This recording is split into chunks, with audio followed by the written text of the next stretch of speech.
The past few weeks have seen Arsenal being linked with almost 10 creative players.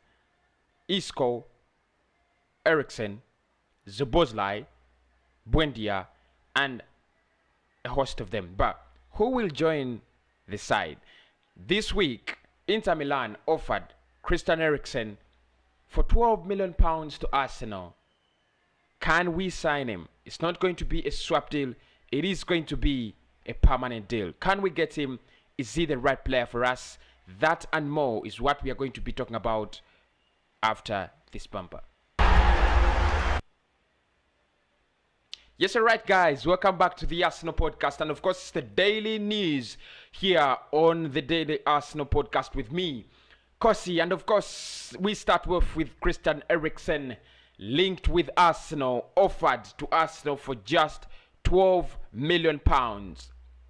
£12 million. He moved to Inter Milan from Tottenham Hotspur last year. It's barely a year, and he has not worked out so well. But Arsenal, as you all know, we are in search of a creative midfielder, and the player we want is Dominic Szoboszlai. However, that doesn't mean that we have not been linked with a couple of other players.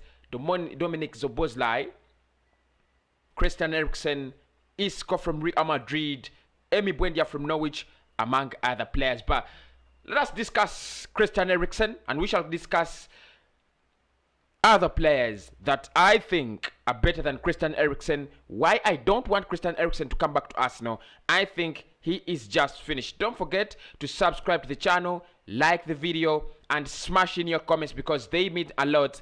And I want to know what you guys think about Christian Eriksen to Arsenal. Alright, guys, so I'll start with the story written around Christian Eriksen by the Mirror. It was written this week, I think around 2 days back, and they were saying Inter Milan are more than ready to offer Christian Eriksen to Arsenal at that price, £12 million. Now, if you think about £12 million for a 28 midfielder of the quality of Christian Eriksen, we all know what he did at Spurs. We all know what he has done in his career. He is a brilliant player. He is a bright player. But the question is he still the same prime Eriksen? The answer is no. The Eriksen we have seen 3, 4, 5 seasons back under Mauricio Pochettino, and the Eriksen we saw in his last season before leaving Spurs. Of course, there are so many reasons that could explain his underperformance. He was tired. This guy had played almost 3 consecutive seasons, so many games, and he was the creative pivot of Tottenham Hotspur. But also, the age is running out of him. I think the best team where he could have, brought back his career was Inter Milan, especially last season when they were on fire. They had Lautaro Martinez, they had Lukaku. They were on fire. And you thought that was the perfect team. When you find a team of good players, it's easy for you as a good player to come back and bring back your quality. But he failed. And at a club like Arsenal that is struggling with so many problems, starting with the with the manager to players on the pitch, I don't think a player who is struggling to find himself way back on the road is going to be a nice sign for us. What do you think? But also, in my opinion, I would think Christian Eriksen is a player so good right now as a backup. If we had a player like Dominic Szoboszlai, or if we had a player like Emi Buendia or Isco, you would have Christian Eriksen as a backup player. Now, all of us know Arsenal cannot afford to invest 12 million in a player who's just going to sit around and be a backup. I mean, it is possible, but if you think about it, with all the common knowledge and all the common sense, Arsenal, it might be so hard for Arsenal to actually buy a player. Let them sit on the bench for 12 million because they are a backup. I'm not lying. If you look at our backup, our bench, Eddie Nketiah is an academy. Is an academy product. Ainsley Maitland-Niles is an academy product. Mohamed El Neni, I don't remember how much, We bought Muhammad Elneny, but of course you know better. It isn't 12 million pounds. So you find that Christian Eriksen is just not the answer to Arsenal's problems. I know Mikel Arteta is desperate, the board is desperate, Ed is desperate because the team is just not creating enough. The team is not creating opportunities for strikers. We are totally blunt. In the final third, we are the worst team in the league. I'm telling you, this is a matter of fact. In the final third, Arsenal is the worst team in the final third, of our opponents. But that doesn't mean we make mistakes going around, chasing around Christian Eriksen, 28 years of age, ex-Tottenham player. Of course, that is what you think of, and you're like, if we brought in Eriksen and he flopped, Tottenham is going to kill us. Tottenham fans are just going to be on our necks. Of course, if we brought him in and he's a success, maybe. But if I look at the way we play under Mikel Arteta, the defensive kind of football, I still believe that this team has some creative ability. I still believe the squad we have can score goals, the squad we have can create opportunities, but the defensive style of play Mikel Arteta employs just can't allow these players do their thing.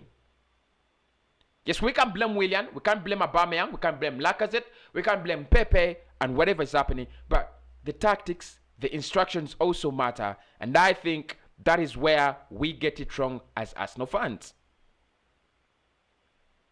But apart from Eriksen, we've been linked with Isco, another, I want to call him a reject at Real Madrid. For the past 7 years with the Galacticos, he has scored 51 goals, 305 appearances. Those are good statistics.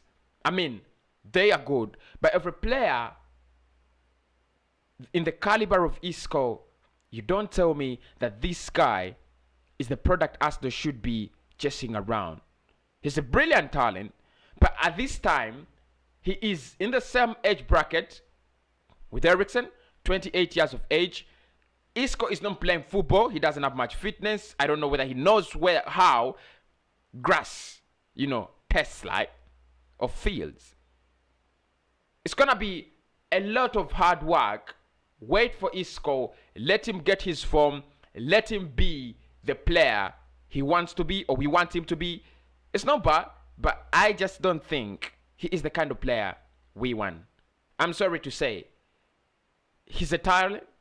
I rate him highly, but right now, we need a player who can score goals from that midfield and force defenses to open up.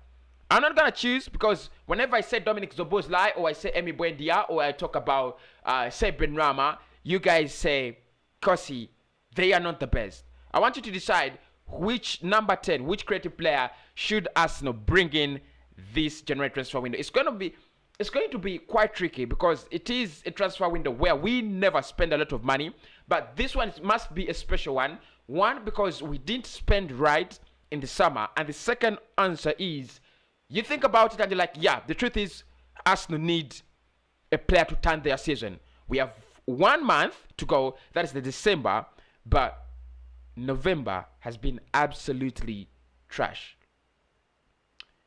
We started so well. We beat Manchester United. That was brilliant. Brilliant play from the club. We started beating Manchester United, and everybody was like, okay, they're beating Manchester United. They have started their Black November so well. But at the end, it wasn't the best. Of course, like, the way November treats us is usual. We have a 0-0 draw with Leeds. We are beaten by Aston Villa, 3-0 at the Emirates Stadium. And the next fixture, you can think about it, but it is Wolves at the Emirates Stadium. When you think about all that, Wolves is not an easy team. I don't remember when we last beat Wolves. Last season, our best result was a 1-1 draw. Aubameyang raising up to the occasion, but Neto grabbing the equalizer.